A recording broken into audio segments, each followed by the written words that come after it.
That's right. Brother from the soil.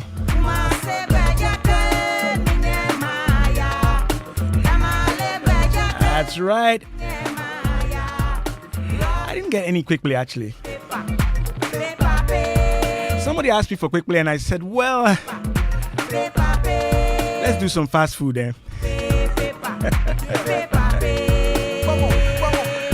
Right, Kasim and Nade. Ultimate Health on Joy 99.7 FM with me, Nortey by nature. I do have a brother called Kiki. Today's my sister's birthday, Cordelia. You know he's a Abi, you know. classic. So last 2 weeks, we started a discussion about hepatitis, types, tests, causes, treatment, and vaccination. I've got the hepatitis SWAT team in the studio. A certain Stephen Kokwe.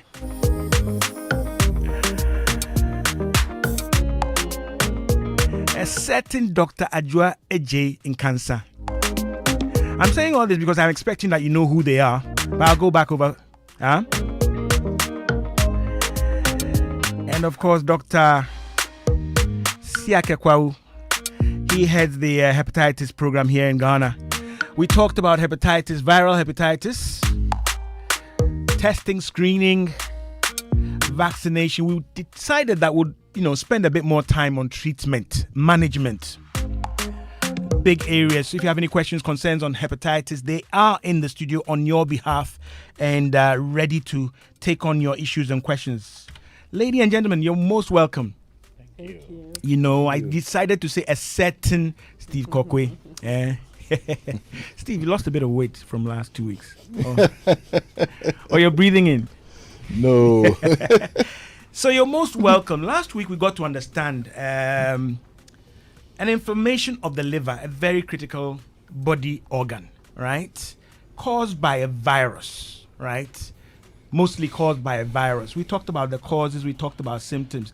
Let me give each of you maybe a brief intro or a recap if there's anything you thought we didn't go over.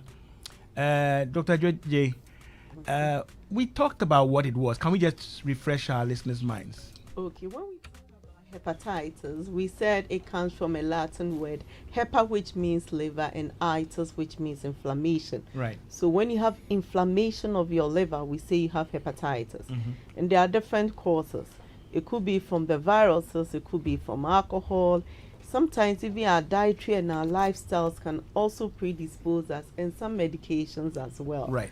But per what we are concentrating on, we're talking about the viral causes of hepatitis. Right. And we basically zoomed on 2, B and C, because these ones are known to cause chronic infections. Mm-hmm. Okay. Right, B and C. We talked about A, which we can get from food and contaminated water sources, tends to be more acute, right? A and E tending to be more acute. Right, yes. Okay. And then D, dependent on the presence of B to infect somebody. So basically, for the chronic ones, it's B and C we are considering. Okay, and we'll, extend that concern when we're doing the treatment and management. Sure. To emphasize on B and C. Yes. Okay. Right. Dr. Siake Kwau, do I pronounce it right? Yes. Yeah. Right. You're okay. Okay, I'm doing well. Okay. Now, you had the program. Anything you'd want to start us off or remind us of from last 2 weeks? Yes, thank you very much, and good afternoon to our listeners. What I want to pick is that in terms of transmission, there are groups which are at risk, like conditions for which people have to frequently receive blood transfusion or blood products. Okay. Things like sickle cell disease, conditions which require dialysis, people who work in the health professions because they come into contact with injuries with sharps and things like that. Commercial sex workers, of course, and even men who sleep with men. All right. But in our area here, the prevalence is so high that these are not the major driving forces. The major driving force for the disease is mother-to-child transmission. We mentioned that last week. Yes. Yeah. So this is what we would really want to underline. And if there is anything to do, actually, this is where we carry the biggest burden of any intervention. Right. So we mentioned risk factors, and they relate to causes as well. Some substances, some medications, promiscuity, right? Those with serial partners. Yeah, we talked about that. We talked about, like you mentioned, men having sex with men, and so on and so forth. Steve, we also talked about the method for conclusive diagnosis. Right. How do I know I have hepatitis before we touch on symptoms and then move to treatment and management? We said that most people who have chronic hepatitis might not have any symptoms at all. Okay.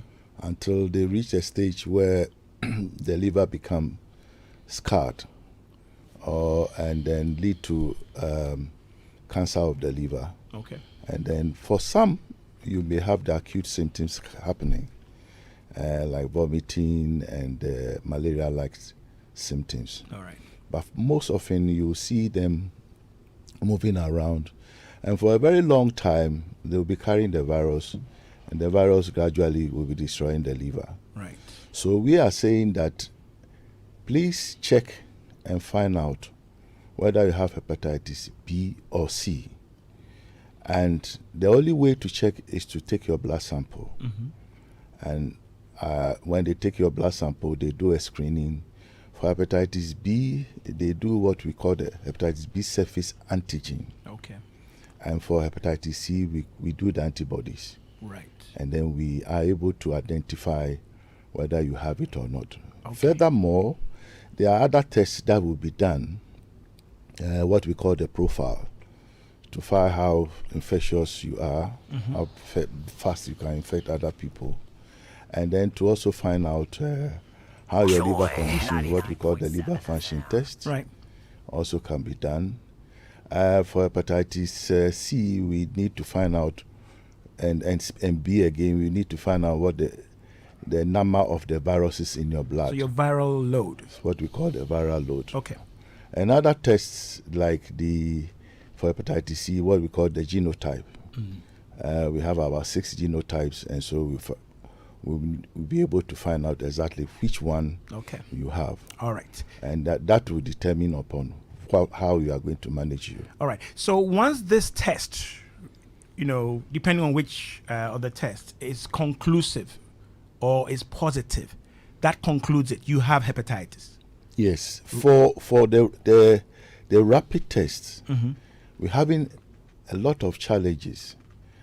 Some of the rapid tests might have false positive. Okay. And so we need to do a conclusive test. Right. In fact, I must say that for some of the laboratory, even with the tests in the lab, you can also have a false positive. Okay. So we are careful as to how we would conclude whether you have hepatitis B or C. So you're looking at the test result or outcome, you're looking at the presentation and many other things. Many other things. Hence the need for people to see the right people. Exactly. And also to make sure that the tests that we are running, we are running from a very credible lab. Okay. So that we can confirm. Okay. But there have been situations when people have been tested and they have hepatitis B and they are treating, just for us to know that after some couple of months, the test is done, it is negative. Okay, so make sure you're going to the right place, being seen by the right qualified professionals, and then that determination can be made properly and with validity. That's very, very important. Dr. George, I'm looking at you because we talked about the test, but I'm understanding from last week's program and, of course, my reading that the test can actually determine whether you have hepatitis or you've been exposed to which particular type or variant. Then it can also tell whether you've maybe been exposed but your system has cleared it, right? So the test actually tells us a lot. Do we do all these types of tests in Ghana? When we say people should screen or test for hepatitis, right? There are various tests. They can tell whether it is chronic. They can tell how infectious you are, and so on and so forth. Are these all part and parcel of the same test, or there are a range of tests that people have to do?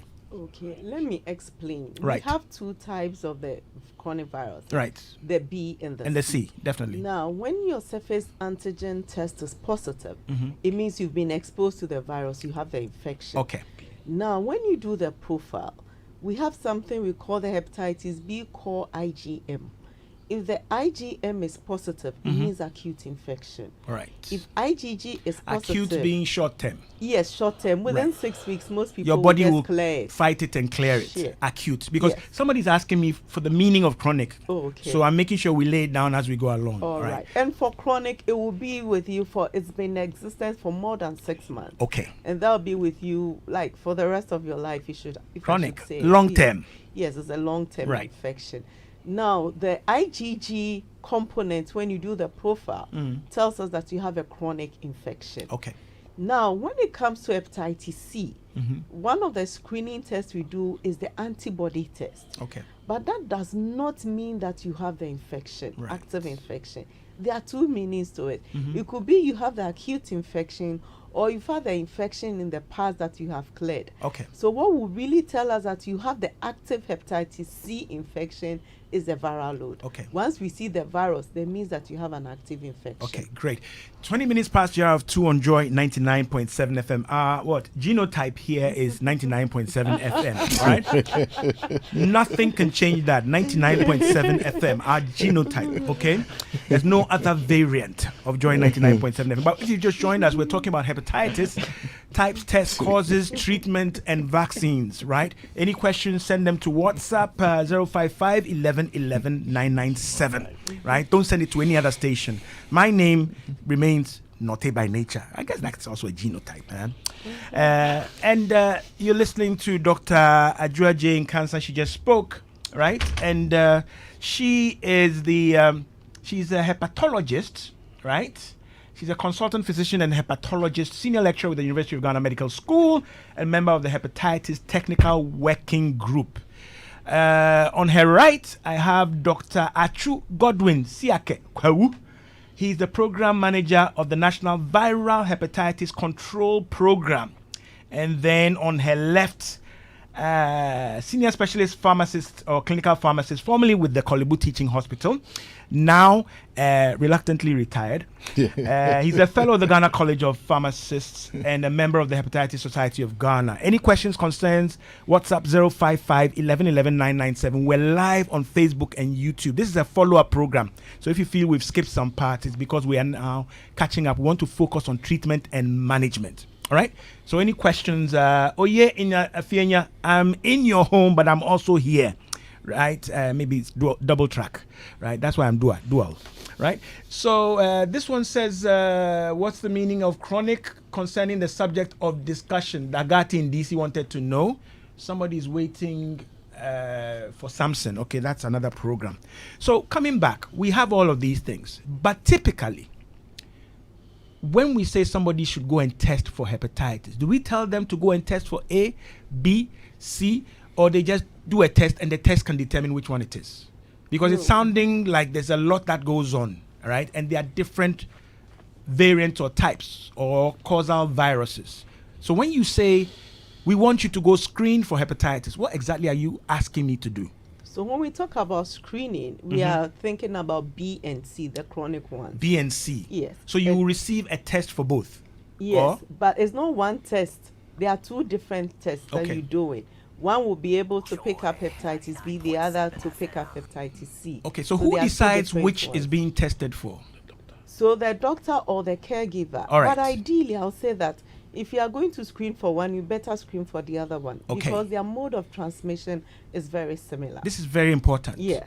So when you go to a facility or a center and you're going to screen for hepatitis, or when they come to our workplaces and so on and so forth, and they're screening, do they tell us what they are screening for? And when they tell us you are negative or positive, do they tell us what specifically they found? Most people screen for the B. So they are told the B is positive, negative, And people go around, oh, I've done the hepatitis test, I'm negative, without the C being not screened for. The reason being that hepatitis B has a vaccine.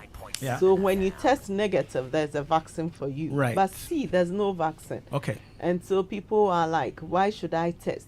But the interesting part is that C is curable. So that if you pick it up early and you are treated, you can cure the infection. Okay. Dr. Kwawu, I come to you because so why are we not testing both? When we say we are screening and when we say we are monitoring or managing or running a control program, is it that we focus on the B, just like Dr. Adjoje has said, or can't we run a program that just anybody who's screening, screen for both? I know cost comes inside, but what exactly are we doing as a program and as a policy? Yeah, thank you very much. Especially when you raise the issue of cost. In testing for hepatitis, actually, the ideal situation that as a program we should be working for is to have testing policies in place. Okay. To determine what you should be testing for, how it should be done, what kind of kits should be used, and what we are giving you money for. Yes, exactly. Okay, right. And these are very important to help us, even as providers, to know what we are communicating. Talking about hepatitis B and C riders, we recommend that when you go to the hospital, you can you can even request for a test for B. You can request a test for C. It all depends on how far your pocket can go. Doc, wait. Yes, wait. You see, this is when you get to feel the real Nortey by nature. Yes, Listen, exactly. I have been told, I've listened to Nortey, I've listened to Steve, I've listened to Adjoje, I've listened to you. Now I am willing to test. Yes. Can we have clarity? Yes. Are you saying that when I go to a facility, I should request what I'm being tested for based on my pocket? Or is there a fixed charge which says, okay, this is what it costs to test for both, and you are required to do both? What do we do? Is it like buying wachi where a little talia, a little garia, I say garia? Yes. So what is the what are we saying? Yes, I have told you about the importance of testing policies. Yes, when you've told me there's a deficiency there. Yes, I've told you. That is the ideal. Hang on, that is the ideal. What I'm asking is, what do you run as a program? What are you resourced to do? When you go out there with your team and your kits and whatever, are you testing solely for B and then leave the rest to people's choice when they go to private facilities? As a program, what are we doing? No, let me say that as a program, we do not run screening test currently. Oh, okay. Yes, we don't. Right. But we know that there are screening tests available within the public hospitals, outside your jurisdiction, within the private labs, all right, which need to be guided. That's why I talked about. So you guide them.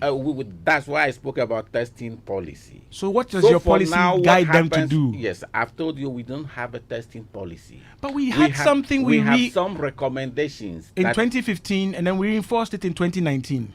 No, you see, we have some recommendations about risk-based approach to testing. But now, the world is looking at elimination of hepatitis, okay?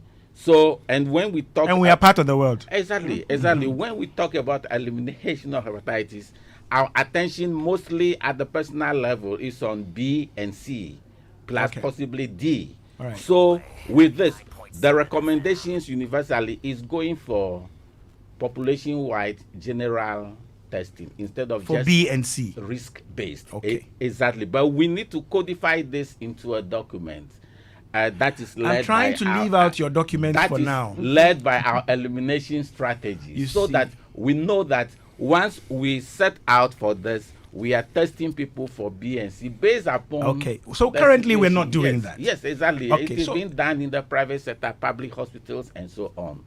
They are offering it. All right. Okay, folks. 28 minutes past the hour of 2. I am looking to eliminate a certain doctor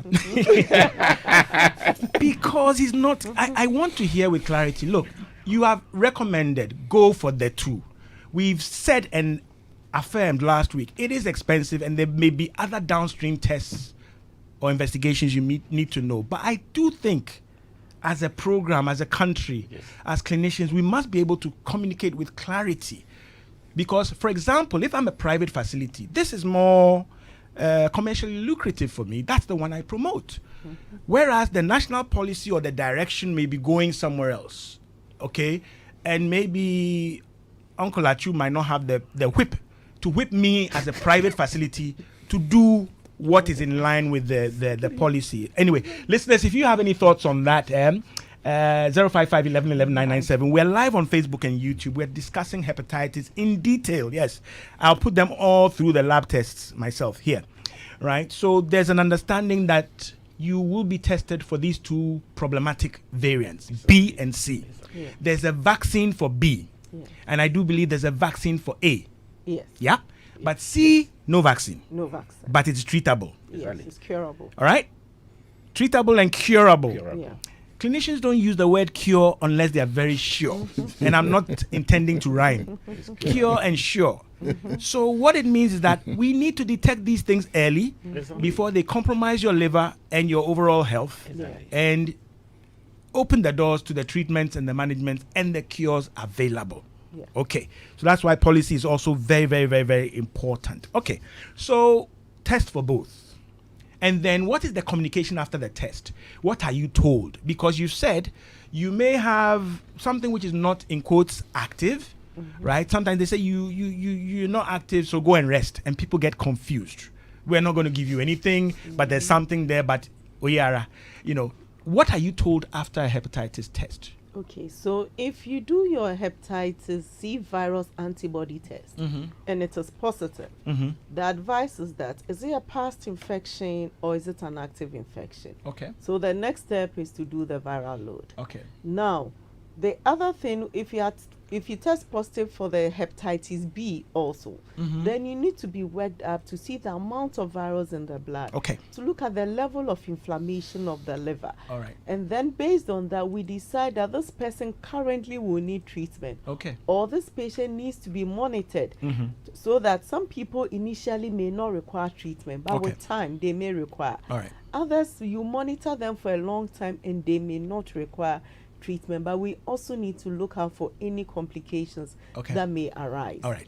Great. So that communication, that dialogue between you and whoever is communicating the test results or actually your clinician must be good communication. Sure. Right? Because last week after the program, I received some messages about people who've defaulted in the vaccination. I'll come back to that and then we'll look at treatment and management. So we need to be telling people that, yes, we found something. These are the next required steps. Yes.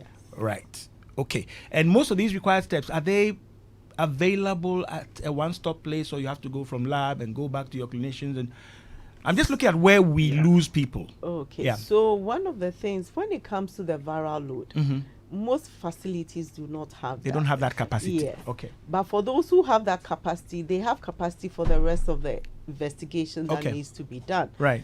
So we have to do the liver function test, as Mr. Kokwe said. Okay. We need to see if any complication. The reason why we do the liver function test is that we want to look at the level of inflammation. Right. So the more inflamed the liver is, the higher your risk of developing complications. Okay. And then we need to also do an ultrasound scan to pick up any complication that may have arisen. And thus we're talking about liver cancer. Okay. And then alpha fetoprotein, which is a tumor marker. Right. Once it's up, it gives us an idea that, look, this person probably may have hepatocellular or liver cancer. Okay. And therefore, we need to do something about it. If it's normal, we keep it and then we monitor as we go along with the management as well. 33. And since these viruses work, the mode of transmission are the same. When we find one, we look for the other two. That is the hepatitis C and the HIV as well. Okay. So we're talking serious business here, and you need to listen. Écoutez bien. In a way, was it Ponyo Day or no? How do you say that? Listen well in a way. Doc. Dotonye. Both way jogba. These are important things. And when we don't communicate on the level I'm trying to, people get lost and they feel they're okay. And let's mark it, knowing that most of them are asymptomatic. So all this noise Nortey and Co are making is over the top of their heads unless we underscore these key things. So your clinician will tell you important things.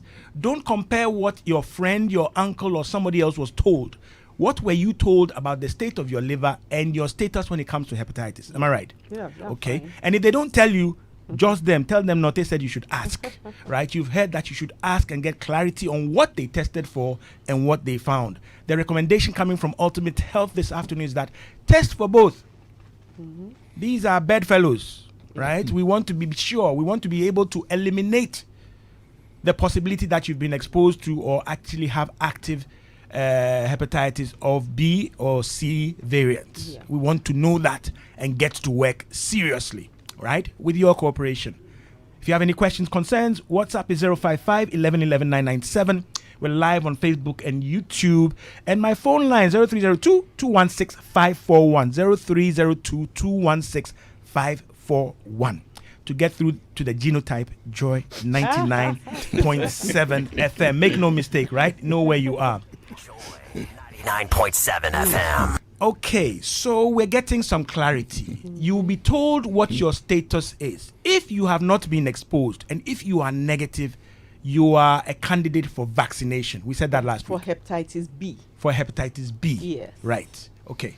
If it is C, there's no vaccine. there's no vaccine. So just a lifestyle modification. Right. Make sure you don't put yourself at risk Okay. of getting the infection. All right. Steve, all of these things that Ajwa is saying, when they hear it from a woman, they, you give it. Please, these communications and these outcomes, right? Who should be giving you this information? Of course, there could be somebody in a lab, right? Gives you a folded slip. Who should be communicating this? Let's deal with that and then come quickly to management. I think most of the hospitals, we have the frontliners, which most basically are the nurses. We have the public health nurses as well. Okay. And then we have the community nurses as well. Okay. In fact, the theme for this year is to bringing hepatitis closer to the community. Okay. Hepatitis can't wait. All right. So we want as many people in the community to be able to do the needful. All right. That is to test for hepatitis B and test for hepatitis C. And so this information is also not to the individuals as well, but to the communities where we have community clinics, we have public health nurses, All right. we have hospitals in it, and then we have the assembly as well. Okay. Because the situation is not getting better.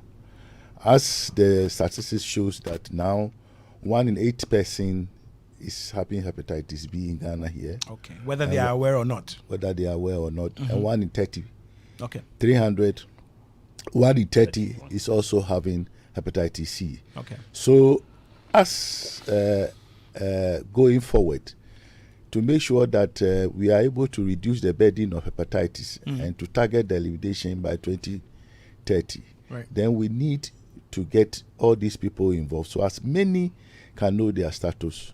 Those who have tested, as Dr. Ajwe said, you have tested and you are hepatitis B negative. Most people walk around, the test is negative, they don't go for vaccination to make sure that they get the immunity that they need. And for hepatitis C, most people do not test, but we are now encouraging people to test more. All these tests are available. They are also available. They are available. They are available. So it's not a matter of supply. They are available. We are looking at the demand but end there are of it. issues about cost as well. No, you leave the cost now. I'll get to cost. I'm saying that what I'm saying, and I want to emphasize for my listeners, is that if you want to test for both, the tests are available. They are available. Yeah. Right. They are You available. can. They are available. Right. Everywhere And then in you Ghana. are also saying that if you test and you're positive, especially for B and C, you should follow up. Exactly. Okay. And you've also said that if you test for B and you are negative, you should move on and get the vaccine. Yes. And you're saying most people don't. They don't. Okay. So I need you to say you must following a you negative. must move on. follow up, and then for the other aspect is that for people who might test hepatitis B negative, but they might been exposed to hepatitis B virus and might have natural immunity. Okay. Dr. Adwes has said that some people, about 80 to 85%, would be able to expose the virus from the system and then get natural immunity against the hepatitis B virus.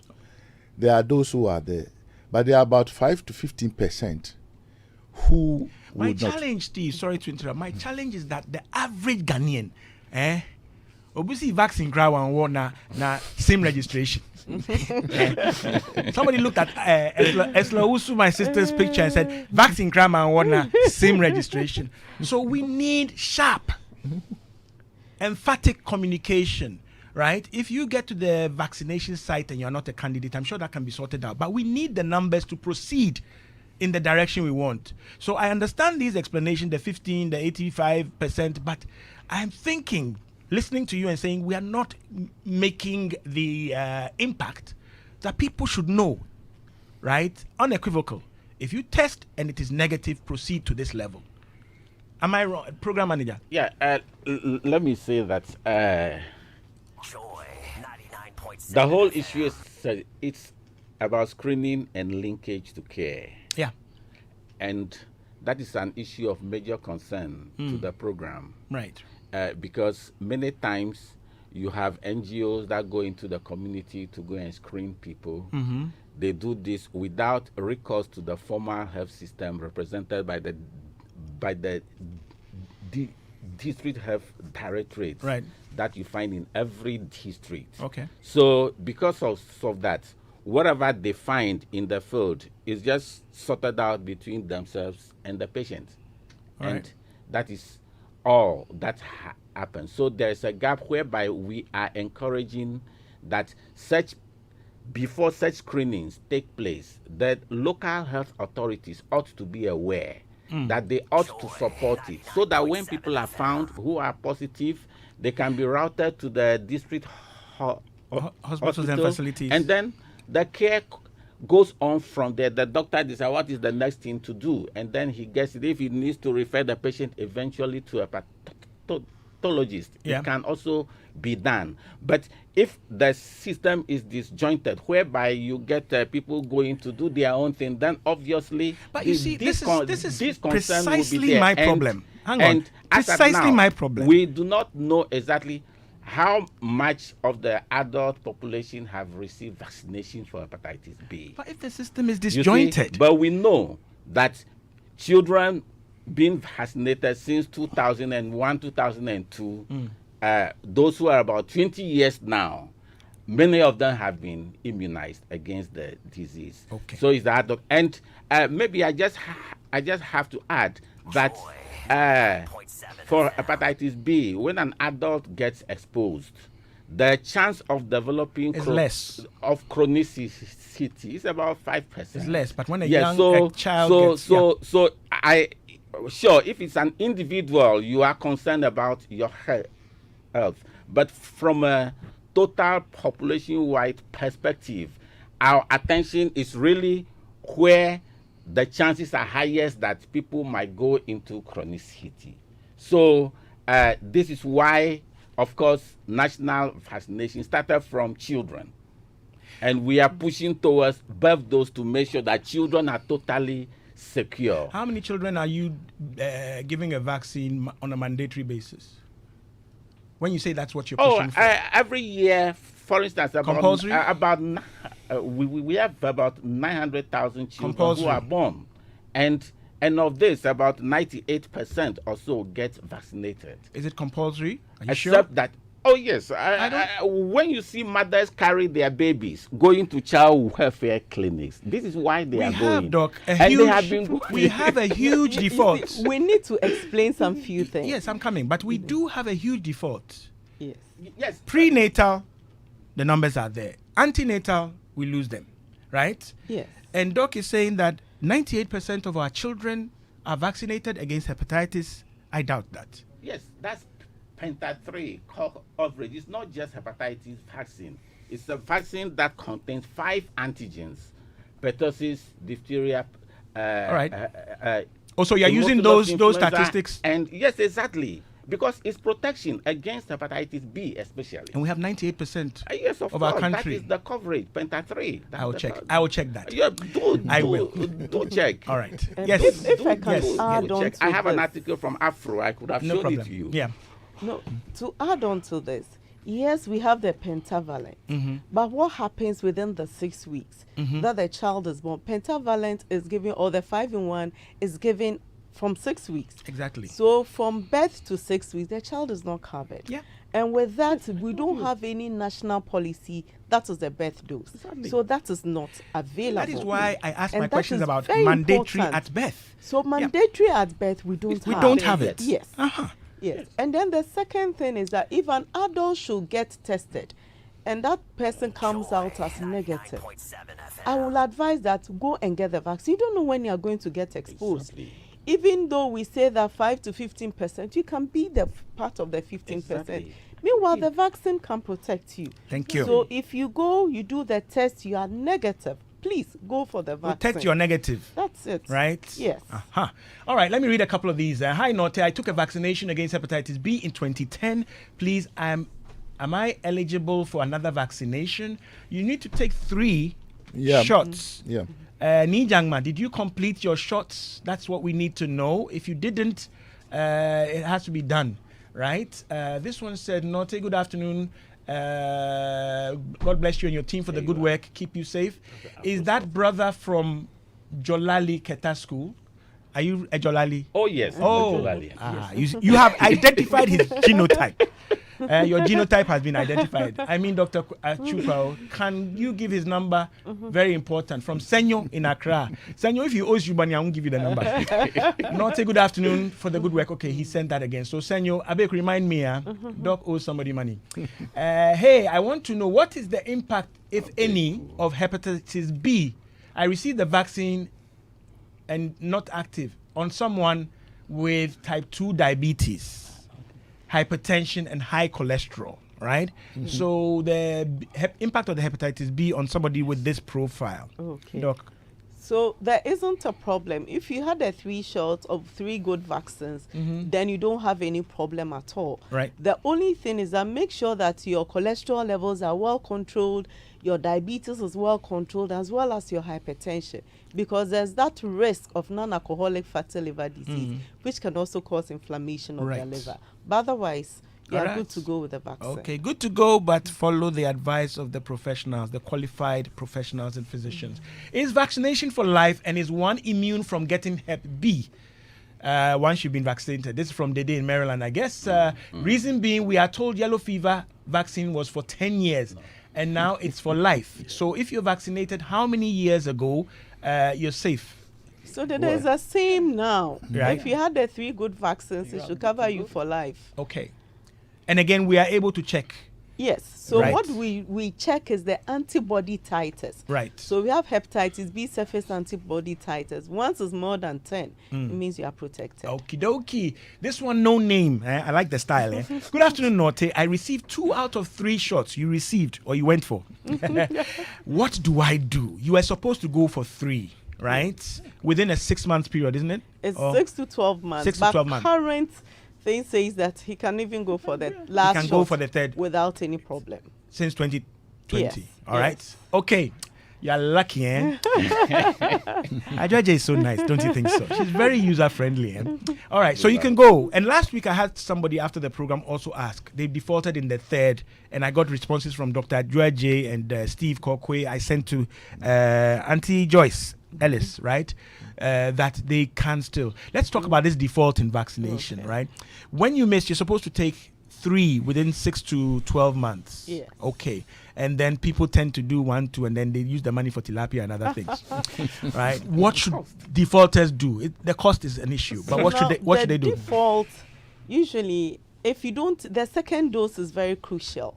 So the teaching is that if you have the first dose, the second dose, then the third dose at any time you can complete it. Right. If you took the first dose, but you did not take the second and third, then you can take the second dose now and take the third dose within a month. All right. So that your first dose will become like the last dose. Okay. And that should be fine. All right. Okay. So cost is what is scaring these people away mainly, or? Yes, it is not that expensive, Right. if I should say, compared to you getting the infection. All right. Yes, it is not that expensive. Okay. Don't forget, vaccination is prevention. Exactly. It's not treatment. No. Yeah. Dagati in this is asking, I keep on hearing treatment and cure. What are their differences? Now treatment and cure. Eh? Okay. So when it comes to viral hepatitis, hepatitis B, you cannot cure it, but Okay. it's treatable. You can treat it such that the amount of virus in the blood will be very, very low. It will be Okay. fully suppressed. Right. But the virus is still there. But whereas with hepatitis C, you can actually cure it. Right. And if you get these direct acting antivirals, the latest drugs, within 3 months, if the drugs are active, is you should clear cleared. it, and that is fine. So that is hepatitis C C. cleared. So remember C for cure. That Ah. is curable. All Yes, right. but B is not. Dagati, your DC, there's a C in there, right? So this clarity is important. Yes. So when you say a person is cured, having taken the required antivirals, can they get it again? Yes, for C, they can get it They again. can still get C again. You can still get it again. Right. Yes, So after you've been cured, So and your since there's lifestyle. no vaccine, now you look at your lifestyle modifications. Very important. All right. Okay. 0302216541 if you have a question. If you don't, a lecturer of mine used to say, either everybody is confused or everybody has understood. The late Prof. C.E. Fishin. Right. Ultimate Health on Joy 99.7 FM. Doc Kwahu, I agree with you, right? That, okay, if everybody is taking their 5-in-1, then on that level and from those statistics, those kids are covered, right? Okay, but there's still a window, right? And I don't want to get into policy issues with you because I'll be dealing with the wrong person. I need to go to our main policies and look at this, right? I've done treatment and cure. There was another one I think I skipped.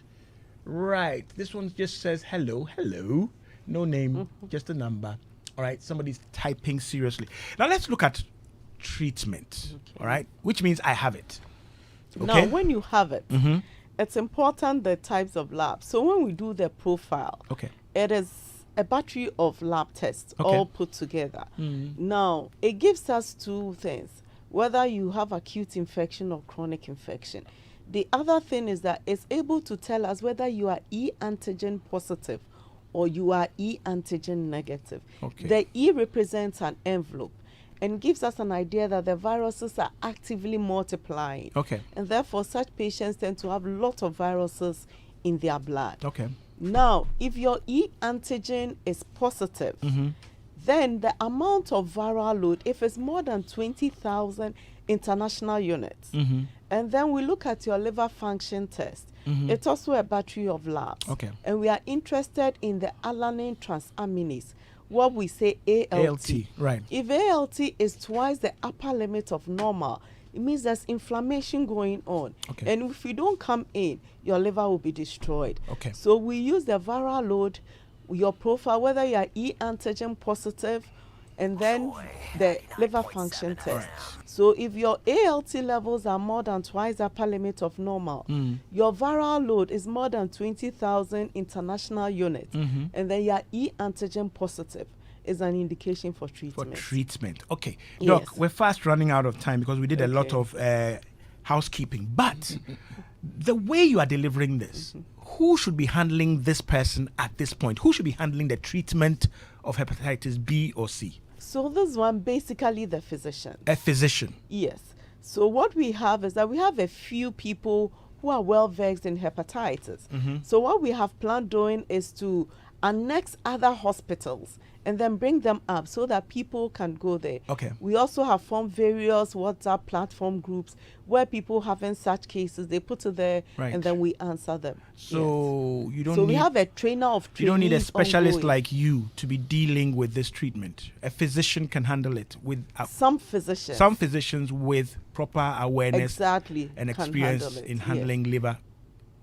or Some hepatitis? of them, yes. Some of them. Yes. All right. I'm asking this because across the country, I know we sit in the comfort of Accra. I don't know whether to call it comfort, but across the country, if somebody So has across done, the country is a big problem. it's a big problem. Because we've seen patients who are given certain medications, Right. and they've been told that they are being treated for hepatitis B, and they come and basically they are multivitamins, and they come with complications. Wow. So one of the problems or one of the challenges we have as hepatologists in the system is to Right. train more people. Train more people. And the other thing is that we also have a handbook, like algorithm, where Okay. people can even They can follow the to do- steps. yes, Right. to work the patient up. How for do we get this treatment. algorithm? Oh, it's online. Online. We also have it with a program. Okay. Yes. So anytime we have training, those books are shared for Okay. people. So people to know where use. they are in the Exactly. treatment Yes. spectrum. Exactly. And then we always say that if you get to your limit, refer to the next appropriate level. Okay. Yeah.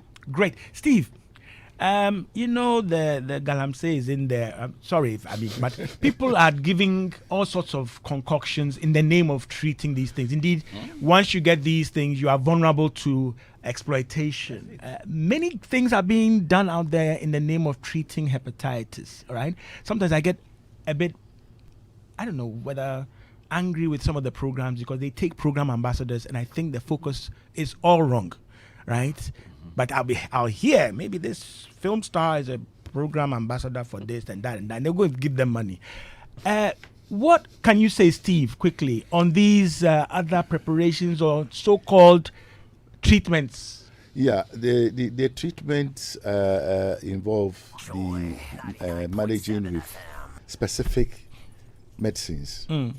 But we have had situations where people are given certain medications and they are said that it is used to treat the hepatitis Right. B or C. And therefore, as Dr. Adjoa Jekas has said, the training is to train our physicians, train Okay. our pharmacists, train our nurses, so that they would then give the message out there to the patient.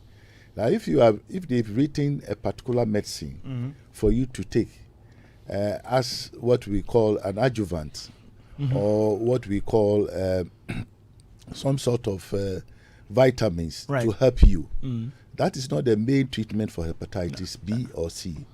You need to be investigated further, and then the appropriate treatment given to you depending upon the outcome of your test results. All right. And then the assessment that will be done by the physician. Okay. So there have been certain assertions about some herbal preparations that have been used to cure hepatitis B. Please, it is not. No medicine now has been found out to cure hepatitis B. All right. So what we do, what most of these herbal preparations do is to manage the symptoms. Right. And therefore, people, once the symptoms have been managed, they think that they've been cured. Okay. When you check the viral load, you check the liver function test, you do the abdominal ultrasound, and then at a particular point in time, things get worsened. And Right. when the patient comes to the hospital, there will be no need to actually intervene to help the person. It's too late. So it is important that these things that we are taking in, we should be taking as an antidote for the management of the hepatitis B or C. Okay. Right. Serious business. And don't forget, I'll come back to the program end of it in a second, but don't forget that when Dr. Adjoa J spoke, right, she listed many other things from tumor to cancer and other things that may be implicated, right, or maybe downstream complications. So you do need to be seeing and talking to the right person, right, and not just doing fruits instead of roots, symptoms, right, which Ghanaians love to do. It tends to be, in their mind, cheaper, but like she said, it's more costly. Doc, program manager, I'm coming back to your direction. Some of these things that Steve and Adjoa have talked about, are we able to crack the whip? I mean, if you're not curing anything, and I mean, is it time to say what that is a crime? What are we doing policy wise? Are we grabbing some of these people? How are we dealing with them? And then the last one I wanted to add to your question, though we're almost out of time, is they say they must train more people. Does that fall under your jurisdiction, or is it the Ghana Health Service, or how is that going on? Is there a policy to up the numbers when it comes to those competent to handle this? Yeah, thank you very much. Just to pick on the last one, Yeah. The program is part of Ghana Health Service. Okay. It's in the Public Health Division. Right. So the service is well aware that Okay. there's the need to train people and decentralize care. It's not everything that may be possible to do at the lowest level of the system, Right. but there's a contribution that can be made from those levels until you reach the highest trained workers, like Okay. the pathologists. So are we selecting and so on people and and so training forth. them So- specifically? So training is an ongoing effort, and that is what she referred to. That we can't measure it. We even have a platform that we try to deal with staff, whatever issues they bring up with on the field. Okay. We do it, but then we need to go on that mass scale so that we can train more and more people in the regions and in the districts down. Now, it is said that the best way to dispel darkness is to shed light. Okay. You see, and it is important that education on what is the right thing should be going on so that people know and do not make themselves vulnerable to be exploited. Okay.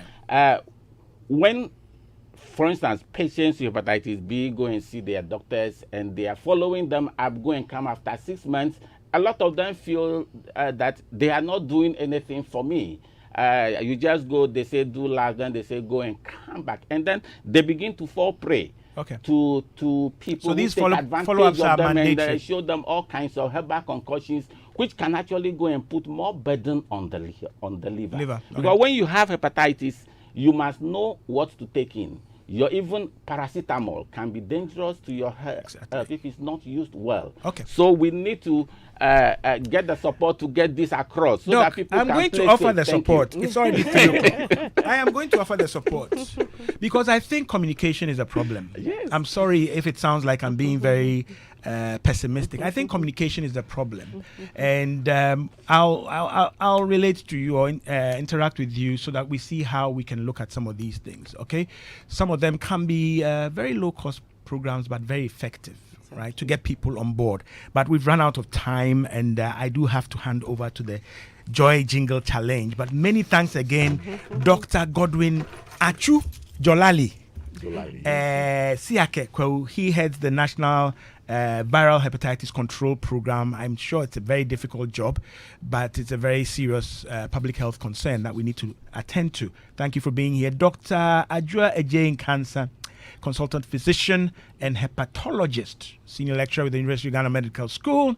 Thank you. And Steve Kokwe, retired but not fully retired, senior clinical pharmacist, formerly with Kolebu, and a member of the advocacy group. Yeah. Yeah. Thank you so much. Thank you, my listeners. There are a couple of things I couldn't read. Somebody wanted to know why there's such a big time lag between the second and third dose. And he did all within the year, but can you take it together with COVID vaccines? I read about that, and I see Dr. J agreeing. Vaccines can be taken together, right? That's safe. You can do that, okay? The rest of them, I'm sorry, I can't read them, but I always read them after the show, and I send them to the guests, and I try and follow up on the responses. Many thanks once again to my producer, Abeku San Kofi. We are handing over to the Joy Jingle Challenge. We have this very interesting jingle challenge, and it's driving me crackers. I listen and watch some of the people. There's so much creativity out there. They are coming up next. Stick and stay on Joy 99.7 FM. My name is Nortey by nature.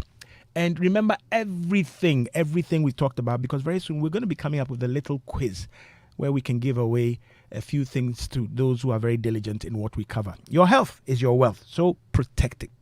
My name, Nortey by nature. I'm out. Stick and stay. Don't go away.